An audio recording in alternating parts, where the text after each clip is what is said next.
Tem sempre esse aqui. Eu vou te ajudar. Aí, ficou melhor. Ok, obrigado. Olá, Então, pessoal. Boa tarde aí a todos. É uma honra. Põe aqui, ó. É um imenso prazer estar aqui com vocês. Eu quero alertá-los, tá? De que essa é a primeira vez em que eu falo para o público. Então, me desculpem aí qualquer eventual timidez ou nervosismo. Mas eu estou aqui... Ah, timidez e nervosismo, Sérgio. Tá de brincadeira.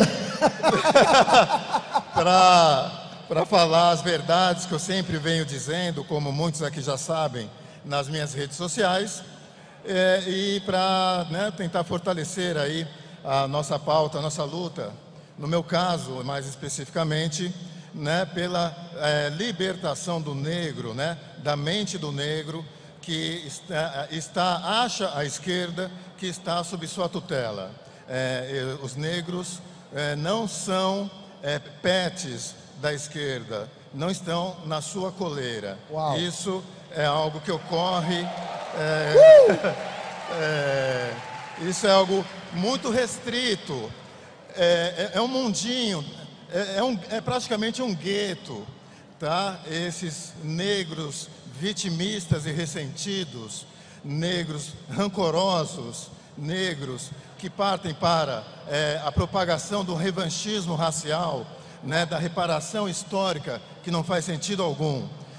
Esses negros que vivem numa espécie de gueto cultural sob o domínio da branquitude marxista, que foi quem criou todas essas ideias absurdas, esses negros não são representativos da população negra brasileira, constituída principalmente de cidadãos trabalhadores, pais de família, cidadãos patriotas, cidadãos que querem prosperar e não a vingança contra um suposto branco privilegiado, que a rigor não existe. Somos todos brasileiros, somos todos iguais.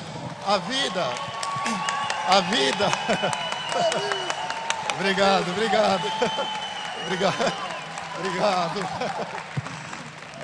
Vejam bem, a vida é difícil no Brasil para a imensa maioria, devido às questões socioeconômicas. Isso é um fato inegável. Há muitos obstáculos para que o cidadão brasileiro médio ou de baixa renda prospere e vença, mas eu posso garantir a todos vocês aqui, a cor da pele, a pele negra, não é, no Brasil, um obstáculo para que ninguém prospere. A pele negra não é um fator de atraso para o negro.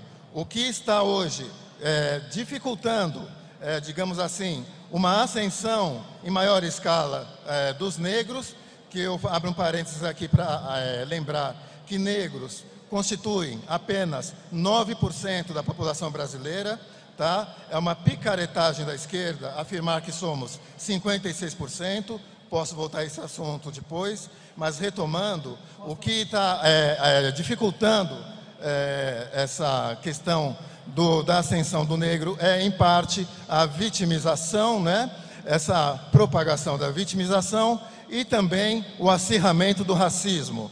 A esquerda, ela vive do racismo, alimenta-se do racismo e ela sempre estará ao lado do racismo. A esquerda não é uma aliada de quem combate verdadeiramente o racismo. Ela é uma inimiga de todos nós. Então, contem comigo. Eu estou na Fundação Cultural Palmares, como todos sabem, uma instituição que tem 33 anos de existência. Ela surgiu em 1988 como uma reivindicação do movimento negro.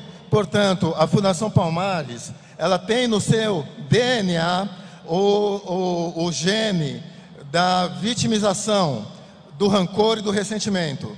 Ela passou 31 anos sob comando de gestões da esquerda, que cometeram lá todo tipo de ilícito e de desmandos, e agora, com a minha chegada, há 1 ano e 8 meses, eles estão em estado de choque.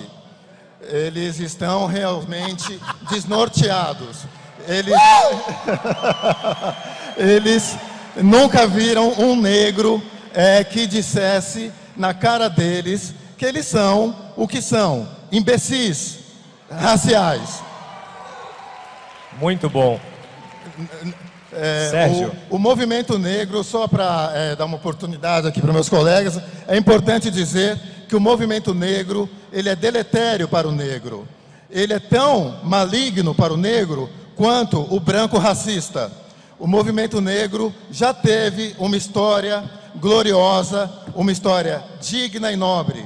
Isso aconteceu lá atrás, nos anos 40, nos anos 50, mas em algum momento, na década de 60 ou década de 70, o marxismo cultural infiltrou-se no movimento negro, apropriou-se, modificou suas pautas e hoje o utiliza como um braço da esquerda, né? Da mesma forma que como age em relação aos homossexuais e também no movimento feminista. Então, lamentavelmente, eu não vejo possibilidade de recuperação dessa militância negra idiotizada, né? Os negros de coleira, como eu chamo nas minhas redes. Então, é preciso que o negro se liberte, que dê as costas a esse movimento e busque no estudo, na disciplina, no esforço, no mérito, no trabalho, na família, na pátria e na religião, as forças para vencer as dificuldades que não são exclusivas do negro, mas de todos os brasileiros, independente da cor da pele. Uau.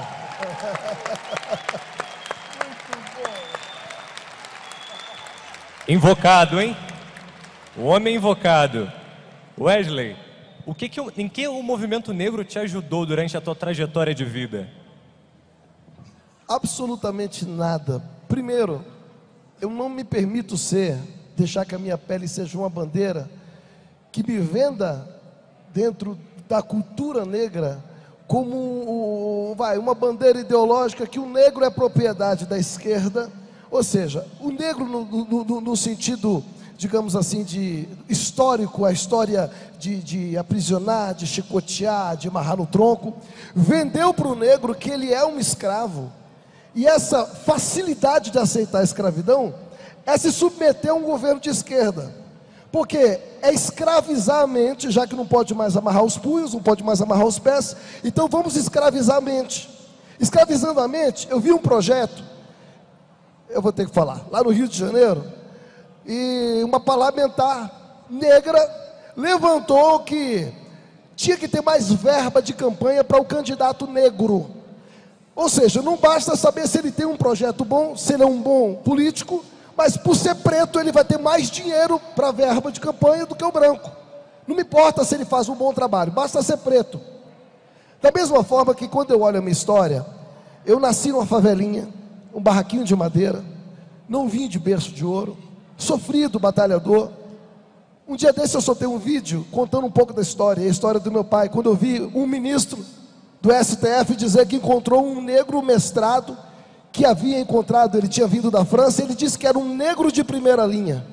Então eu contei a história do meu pai, contei a história de um pai sofrido, pedreiro, que foi da Bahia para São Paulo, nos criou a 50 metros de uma boca de fumo, e todos os filhos, inclusive eu, criamos dentro da igreja.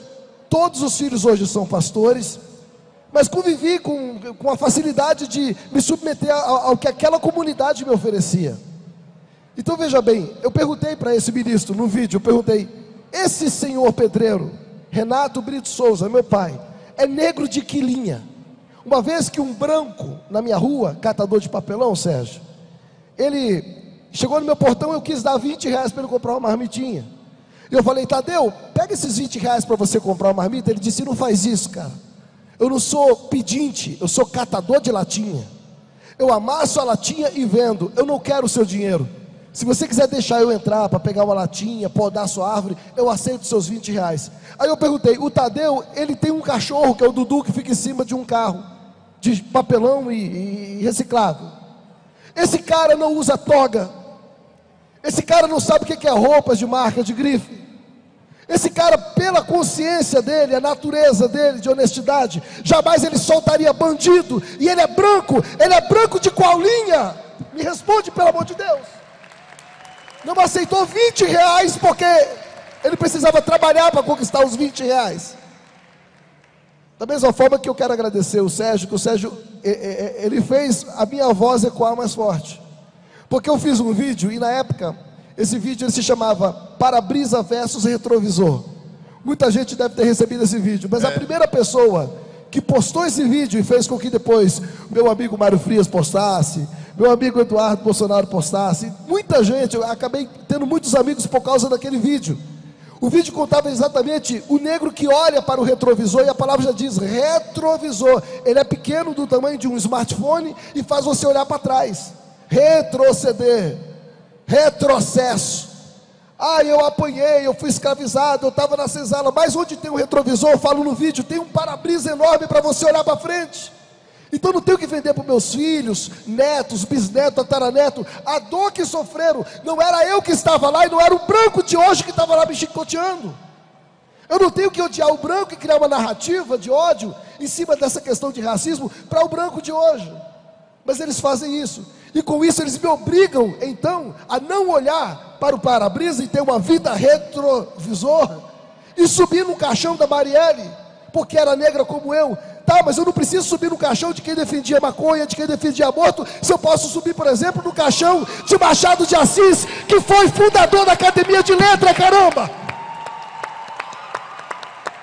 Se é para falar de um negro que me tenha como referência, como vitrine, como espelho, eu falo de Machado de Assis, com aquele bigodão lindo dele, que fundou a Academia de Letras, viveu numa era pior do que a de hoje, porque estava muito mais próximo da era dos escravos, e venceu. Então, com esse discurso de que eu não tenho, não sou, não posso, não consigo, a gente cria esse universo de que todo branco é racista. E quando aconteceu a morte de George Floyd, nos Estados Unidos, que lamentavelmente foi uma morte opressora, você via literalmente um caso de racismo, ficou o recado: siga o racista, persiga o racista, prenda o racista, não o branco. Não há sinônimo do branco racista, mas na narrativa é muito fácil de colocar. E eu quero encerrar, não encerrar, mas pelo menos por esse momento. Como pastor, eu me criei lendo a Bíblia, e eu me formei por formação teológica. Eu adquiri alguns componentes para entender, Sérgio Camargo, esse universo da herança da escravidão.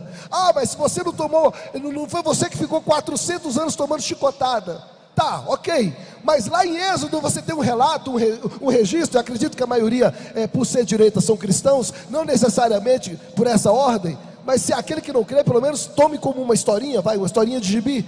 Tem uma história de escravidão no Egito, 430 anos tomando chicotada. Quem? O povo hebreu, branquinho dos olhinhos azuis. Quem escravizou? Faraó, no regime de Faraó, que ficava onde? Geograficamente, na África. Aí depois, são 430 anos, e um fato interessante: quando eles saem dessa escravidão, que nós conhecemos a história de Moisés, que Moisés liberta, eles passam pelo mar, e essa passagem ganha o nome Pessa, Páscoa. Olha só, eles comemoram o dia que ficaram livres, o dia da libertação, enquanto o negro aqui no Brasil comemora o dia da dor. A consciência negra, esse evento que deveria ser abolido, ele comemora o dia da desgraça, o dia da dor, e coloca na bandeira principal o Zumbi dos Palmares. Eu não consigo entender isso. Ou seja, por que eu não falo da liberdade, eu tenho que falar da dor? Porque se fosse falar da liberdade, tinha que falar de uma branca, que é a princesa Isabel. Essa é a verdade. E aqui se constrói.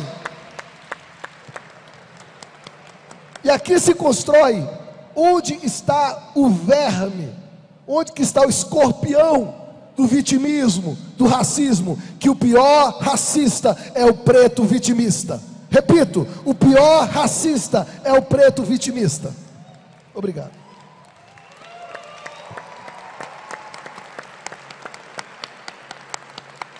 Muito bem, muito bom. E é importante notar que há sempre uma dicotomia, uma falsa dicotomia, né, Wesley? que tenta associar o negro, né, a uma cultura artificial. Os meus antepassados podem ter vindo da África, mas eu nasci no Brasil, um Brasil que é feito de portugueses, de italianos, de negros sim, mas dessa mistura bonita. E eu não sou obrigado para ser aceito, nenhum de nós, você negro que está nos assistindo, você brasileiro que nos assiste, é obrigado a se prostituir em nome da aceitação de um grupo. No mestrado, na UFRJ, eu não posso falar que eu passei em segundo lugar sem cotas, porque eu não sou menos inteligente por ser negro que outra pessoa que eu, que é branca. Exatamente. Então, nós precisamos, como o Sérgio tem feito diariamente, defendendo, batendo, brigando, lutando, dizer que rótulo não define caráter. De forma Rótulo alguma, não somos todos define. iguais. A cor da pele não vincula nenhuma característica do ser humano, seja o caráter, competência, conduta. A questão das cotas raciais tem que ser revista, já que o Jonatas tocou no assunto. Ano que vem está prevista a revisão do sistema, pois completa 10 anos. E eu acho fundamental que o Brasil compreenda que esse sistema ele é uma forma de racismo estatal. A cota para o negro, a cota racial para o negro tem que ser revista e tem que ser derrubada para que em seu lugar se estabeleça a cota social, ou seja, um critério que não seja racial, mas socioeconômico. Está falhando, desculpe. Eu queria falar também um pouco da questão da Palmares. Eu assumi o cargo em novembro de 2019. 3 dias depois, o prédio, cerca de 50 integrantes do movimento negro, invadiu o prédio e tentou arrombar a porta do meu gabinete para me agredir aos gritos de capitão do mato e traidor da raça. Eu só escapei de um espancamento ali, porque alguns servidores mostraram uma saída pelos fundos que até então eu desconhecia. Isso logo já 3 dias de nomeação. 7 dias depois da minha posse, eu fui suspenso por uma liminar da esquerda. Essa liminar me manteve afastado da Fundação Cultural Palmares durante quase 3 meses. Uma liminar que me censurou em razão das minhas postagens em rede social. Foi uma censura racial, ideológica, e que contou aí com a cumplicidade de um juiz ativista. Eu quero expressar aqui o meu agradecimento ao presidente Jair Bolsonaro, que desde aquela época vem me apoiando e confia no meu trabalho. Eu só sou viável, eu só estou aqui porque esta é a vontade do presidente Jair Bolsonaro, um presidente que de forma alguma vai compactuar com essa pauta retrógrada da esquerda que tenta nos dividir em grupos raciais que se odeiam. Eu já estou com em torno de 30 ações judiciais da esquerda, eu acumulo 30 ações judiciais com defesas da Palmares. Existem mais 5 a 10 com defesas externas, defesas da AGU ou da PGR. A mais recente, que talvez vocês tenham visto no Fantástico, é resultante de uma denúncia fake de assédio moral contra funcionários da Palmares, com os quais eu nunca conversei. Então, como eu vou assediar alguém que nunca falou comigo? Vejam bem, a esquerda, desde que eu cheguei, tenta me arrancar do cargo de todas as formas possíveis, e não tem conseguido. O motivo é que a minha gestão age estritamente dentro da legalidade, das normativas e dos princípios que regem o serviço público. Não vão conseguir me tirar da Palmares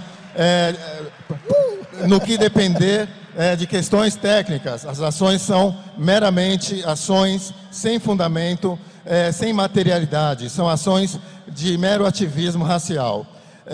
Eu quero agradecer também as pessoas que me apoiam nas redes sociais e as pessoas que nas ruas me reconhecem e chegam até mim agradecidas, me parabenizando pelo trabalho que eu venho realizando e se dizendo, afirmando que, de certa forma, eu os represento. Eu sou o porta-voz dos brasileiros contra essa agenda vitimista que degrada o negro e que divide a nação. Nós somos... Sérgio, bom, muito bom. Eu vou falar uma coisa pro Sérgio. Nós somos a ovelha negra da família mimizenta. Eu sou o terror dos afro-mimizentos, eu sou o terror da negrada vitimista, eu sou o terror dos pretos com coleira. Eu não tenho medo deles, tentam me calar, me intimidar. Eu tive que sair da sede da Palmares devido ao volume enorme de ameaças. Eu fui para o prédio da Secult, agora estamos numa nova sede que tem segurança armada, mas eu continuo com o apoio do nosso presidente Jair Bolsonaro e com o apoio dos brasileiros honrados do Brasil, independente da cor da pele. Aliás, eu devo falar, Jonatas, eu fiz uma visita na Palmares e foi o dia que foi libertador que eu vi. Eu fui muito bem recebido pelo Sérgio, o carinho que o Sérgio tem. E ele, que é muito mal interpretado por essa negaiada racista, não entende exatamente que a nossa posição pergunta para mim, mas se preto é cor e negro é raça, e você fala contra isso, como você define? Eu falo, preto é cor e minha raça é humana. Negro nunca foi raça. Negro é uma nomenclatura que, quando tratada de uma forma gentil, pô, esse negão toca uma guitarra, eu acho legal. Ou até xingando, eu não gosto desse negro, eu acho legal. Vai chamar de Branca de Neve? É negro. Ué, eu vi um jogador do Flamengo dizer assim, mas o cara me chamou de negão, vai chamar de Branca de Neve? É negão. Então tem umas coisas, falou do meu cabelo. Racismo existe, Sérgio? Existe. Atravessou para o outro lado da rua, porque eu não quero que meu filho encoste no filho daquele negro. Racismo, chama a polícia para ela. Wesley, eu acho que o Brasil não é um país racista. O Brasil é um país que tem imbecis que são racistas. Então, o racismo no nosso país, de jeito nenhum, em hipótese alguma, o racismo é estrutural ou institucional, como sustenta a esquerda. O nosso racismo, ele é circunstancial e episódico. Yes. Ele é um racismo que se expressa através de alguns imbecis, que por algum motivo têm essa mentalidade lamentável. Eu acho que a lei que existente hoje já dá conta desses casos isolados de racismo, e a gente agora tem que combater um outro tipo de racismo, que é o racismo do negro de esquerda, do militante vitimista, do militante que está sob a tutela do marxismo cultural. Eu acho que agora a gente, infelizmente, está vendo nascer um novo tipo de racismo, o racismo da vítima, um racista que não pode ser criminalizado porque é em tese um oprimido, porque seu antepassado foi escravizado. Então, ele tem uma certa imunidade para insultar o branco, e o mesmo não ocorre, não é recíproco em relação ao branco para o negro. Obviamente, eu não defendo qualquer tipo de insulto ou ofensa, mas é preciso que a justiça comece a criminalizar, a julgar, a condenar e a punir os negros que são racistas. Esses negros não são nossos, não são cidadãos brasileiros, são todos militantes da esquerda. A exemplo, Sérgio, começou uma onda de negros queimando estátua de bandeirantes porque tinha escravo. Vai lá em União dos Palmares, em Alagoas, e queima o Museu do Zumbi. Tem coragem? Vai queimar um supermercado porque um ato eles entenderam e decidiram divulgar que é um ato racista. Tá, então você queima aquilo que você considera racismo, então você vai queimar o estabelecimento. Queima a casa do traficante que é branco e que também mata negro todo dia. Vai lá e queima, mostra que você é macho. Então, assim, nesse encontro que eu tive da Palmares, eu vi algo muito esclarecedor, vi uma luz. Inclusive eu preciso aqui publicamente agradecer a gestão do Sérgio Camargo por ser libertador para o negro, porque o acervo que encontrava-se ali era um acervo. É o acervo, né? Que é aquilo? Gente, era para você entrar e ver um quadro de uma negra com um negrinho mamando na teta. com expressão de fome e jogando a culpa no branco. Então, você via um outro quadro que dava pena, que era um negro amarrado no tronco. Aí você via um negro na roça. Era deprimente, sem falar dos livros que tendenciosamente te vendia o marxismo, te vendia a esquerda, e tudo isso era um acervo disponível. De repente o Sérgio, com a equipe brilhante que ele tem, troca tudo e coloca uma tenista negra, numa roupa de tênis, dando aquela raquetada bonita, está lá no quadro. Aí você vê um negro numa comunidade americana, lavando a sua Mercedes. Uau! Aí você vê uma negra com uma criança vestida com a roupinha de formatura, formando a sua negrinha. Eu falei, isso é libertador, porque o negro que entrasse antes na Palmares, ele saía dizendo, vou matar um branco. Estou com ódio do branco, de tudo que ele assistia, o alimento que ele tinha. Então, parabéns, presidente, porque você transformou, você mostrou a dignidade, a honestidade. Obrigado, que o nego pode, consegue, que ele tem. Então isso está lá no acervo hoje, que é criticado, altamente criticado. E se você quer aplaudir, eu gostaria que aplaudisse por essa mudança na Palmares, porque é merecido. Obrigado. Merecido. A Palmares, até a minha chegada, era uma senzala marxista, ou se preferirem, uma senzala vitimista. Havia ali um profundo culto da vitimização, um culto do ressentimento. Nós encontramos e ficamos chocados com a quantidade, o volume gigantesco de livros de Mao Tse-tung, de Stalin, Lenin, Che Guevara, Marighella, livros que em nada, que não tem qualquer relação com a missão institucional da Palmares, definida em lei. Então ali era um centro de doutrinação do negro, era uma entidade, uma instituição federal obscura, que tornou-se conhecida somente após a minha chegada. Ela durante 30 anos desperdiçou dinheiro público com os artistas de sempre, com os acadêmicos marxistas de sempre, celebrando contratos de balcão, sem qualquer transparência, sem qualquer lisura. Isso acabou. Eu fiz uma profunda ruptura com o movimento negro. Ele foi, eu posso afirmar, expulso da Palmares. Não há sequer diálogo, porque eu não posso dialogar com quem defende a legalização, a liberação das drogas, com quem defende o desencarceramento em massa. Eu não posso dialogar com quem defende o aborto e também a vitimização do negro e a vitimização de bandidos. São essas as bandeiras do movimento negro. O movimento negro, nesse sentido, ele é deletério para o negro. Ou ele se reformula profundamente, ou é melhor que acabe.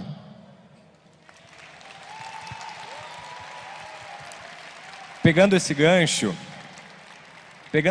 uma coisa importante a ser dita, e isso precisa ser vencido não só no meio do movimento negro, mas também em relação aos movimentos feministas e todos os outros movimentos ideologizados que têm por base o pensamento hegeliano, né, da dialética, que quer colocar sempre uma classe contra outra, o homem contra a mulher, o negro contra o branco. Sempre dividindo. Nós precisamos entender que a personalidade humana, ela é central nessa história.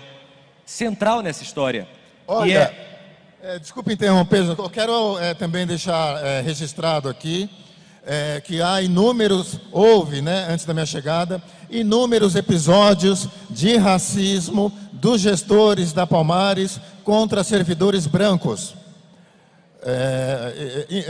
Essas pessoas, é compreensível que não queiram publicizar esses episódios lamentáveis, mas a Palmares era uma instituição dirigida por negros racistas. Os brancos sofreram assédio moral, foram insultados e foram até afastados de suas funções apenas porque eram brancos. Hoje tudo isso mudou, é claro, né? Nas minhas nomeações, nas minhas contratações, a cor da pele não é um critério. A cor da pele simplesmente não importa. Eu contrato com base na competência técnica, na confiança e na idoneidade daquele profissional ou servidor. Uau! Posso pedir algo, Jonathan, já que nosso tempo esgotou? O tempo acabou. Eu gostaria, presidente, por gentileza, Jonatas, eu como pastor quero dirigir uma oração em favor da libertação dos negros que ainda são escravizados. Lamentavelmente nem todos pensam como que nós discussamos aqui em cima. E nós queremos essa libertação. Queremos ver o negro empreendedor, o negro que batalha ainda que lá na periferia, com outro discurso, com outra política, com outra cabeça, e que ele preze pela vida nos 3 pilares que nos sustentam na direita: Deus, pátria e família. E assim eu quero parabenizar o nosso presidente. Negros conservadores importam. Tá aqui, ó, belíssima camisa. Obrigado, obrigado, Jonatas. É o seguinte, o negro é como todos os brasileiros, o negro é conservador, tá? Essa negrada vitimista, rancorosa, ressentida e revanchista é uma bolha sob domínio do marxismo cultural, que tem o seu barulho amplificado pela mídia e pela classe artística, mas eles não são significativos e representativos da população negra brasileira. O negro é livre e o negro é conservador, no sentido de que ele preza pelos valores da família, da pátria e da honra. Nós temos esse direito. Nós não somos obrigados a vestir nenhum outro rótulo para ser aceito em nenhum grupo. O nosso grupo é o grupo da justiça, do bem, da verdade. É isso que é ser negro, não é assim?